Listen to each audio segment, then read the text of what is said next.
Hi, this is Jim. I'm going to go over my new plans for year-round gardening. In the past, I built an underground greenhouse and it worked. I want to do something a little bigger, a little better. I don't know if the temperatures are going to be as good, but I'm going to go over the plan here with you. So this is the greenhouse I decided on, which I already have ordered. A Climapod 9 by 14 with 6mm polycarbonate panels. It's a nice looking greenhouse, great ratings, holds up to extreme winds, whatnot. So that will be shipped soon. Okay, now I looked into some of the other methods for heating, and one main way people do it these days is with the heat exchanger.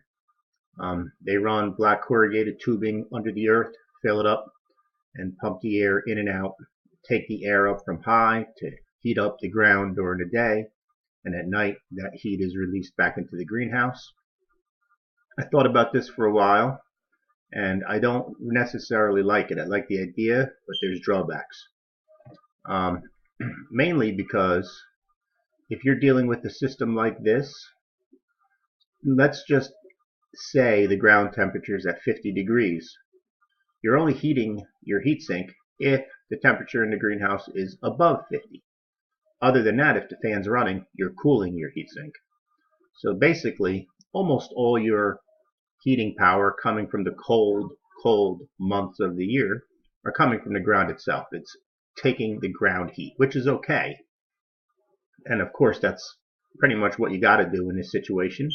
And that's what I plan to do, but I don't like the tubes. So this is almost like a Wallapini or an underground greenhouse, except for the fact that they rebury it up. Now, when they rebury it up, the only parts getting warm is the air inside these tubes. So we did a little math here. The 4-inch pipe per cubic foot rounded has 0.09 cubic feet of air volume. That's the volume per foot. Now let's say you did 12 pipes, which probably isn't going to happen because if you look at the average one has about 8 pipes, but if you did full 12, right? The reason they have less is because the connections are hard to get tight. So if you had 12 pipes, which is going to be way bigger than my greenhouse, but if you had 12 pipes at 14 feet each, because that's the size of the greenhouse, you would have 15.12 cubic foot of airspace inside all 12 pipes. 15 feet. Now, most people do 2 layers of these pipes. They do one, some dirt, or soil, or rock, and then another layer, and rock. But when you do that, remember, the second layer is going to be closer to the top, closer to the frost zone, if not frosting. So you lose some temperature that way, but you expand your footprint. Now, if you put a second layer, so you have 24 pipes. If you have 24 pipes, and you double this, 30.24, 30 cubic feet of airspace underneath the ground. 30 cubic feet. Now, the greenhouse I'm getting is average volume of 800 to 850 cubic feet. I can't figure out exactly how many because if you look, it's not listed and it's not exactly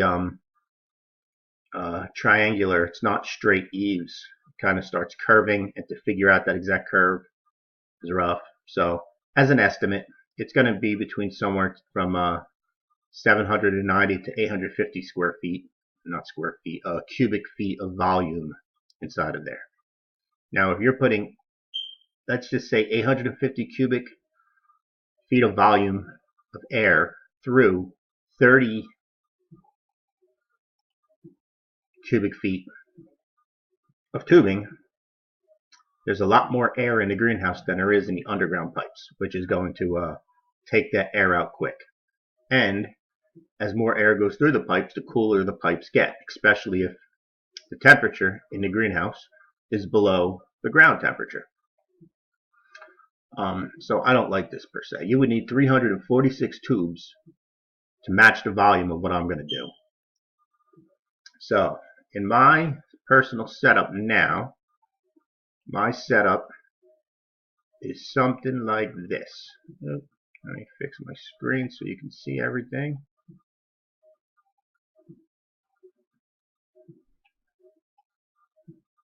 Okay, that's good enough. You could get the hint of what I'm talking about here. Okay, here's my existing garden, this green area here. Over here I have an arch building, which is about 25 foot by 25 foot galvanized aluminum metal building.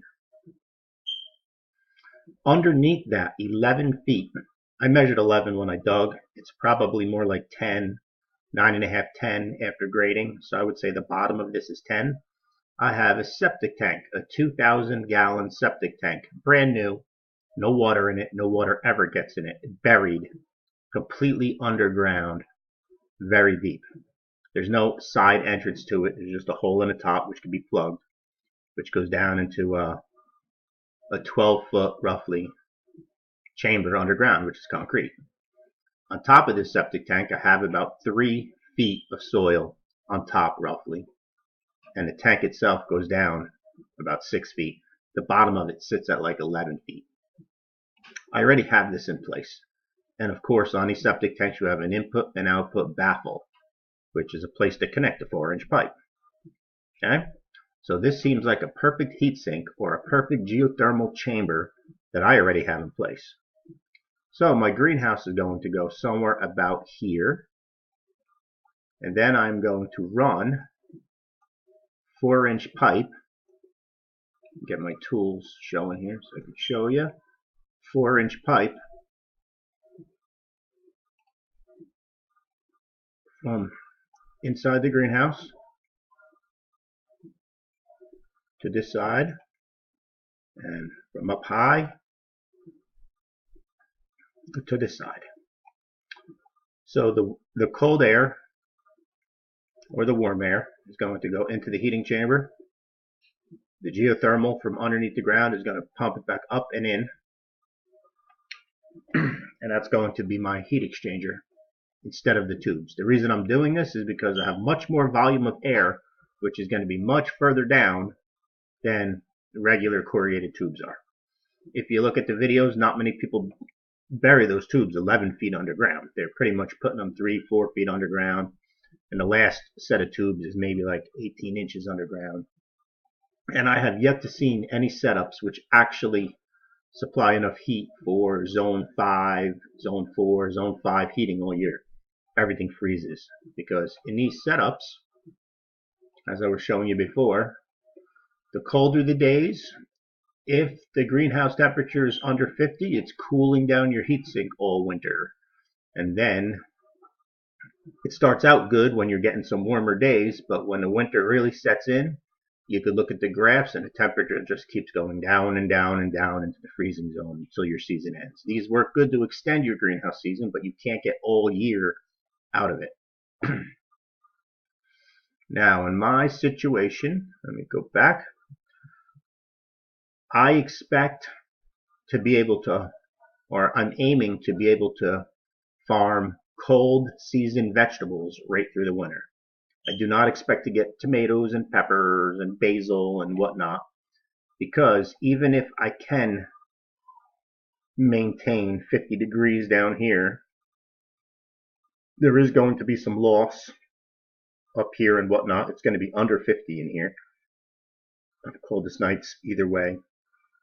But I wanted to stay above freezing for the most part, so I could maintain some lettuces and that sort of stuff. Maybe some broccoli. We'll see how it goes. So on the input tube, I have this fan already that I had for years, which is supposed to push out 200 cubic feet a minute.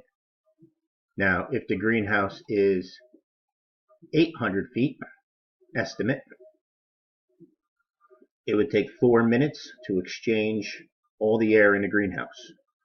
But of course, I'm expecting half that because resistance in the tube, the length traveled, and depending on what side I put the fan, if it pulls it or pushes it, back pressure, head pressure, whatever. There's going to be some other factors in there. So I don't expect to get all that. So let's say half. Let's say I push um, 200 every 8 minutes. I'm clearing it out. I should easily be able to exchange the air in here 5 times an hour. Pretty safely, I would say. Even if not, I don't even know if I need that much exchange. I might put a variable switch on there so I could moderate the fan and test to see what the best airflow is. Now, according to some data here, a lot of people say go 4 foot down and the temperature is constant, but that's not exactly correct. So 5 feet down, the ground temperature is lagged by 3 months behind seasonal air. So 5 feet down seems pretty safe to cover your 3-month harshest part of the winter. At 15 feet, it's 6 months.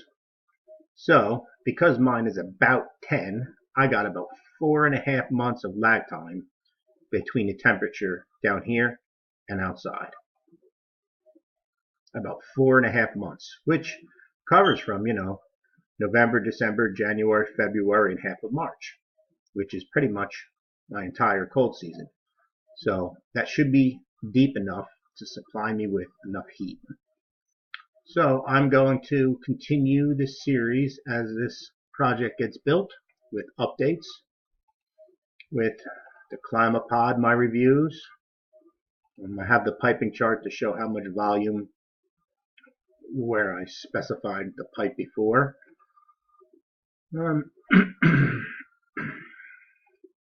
Yeah, so that's where we're standing.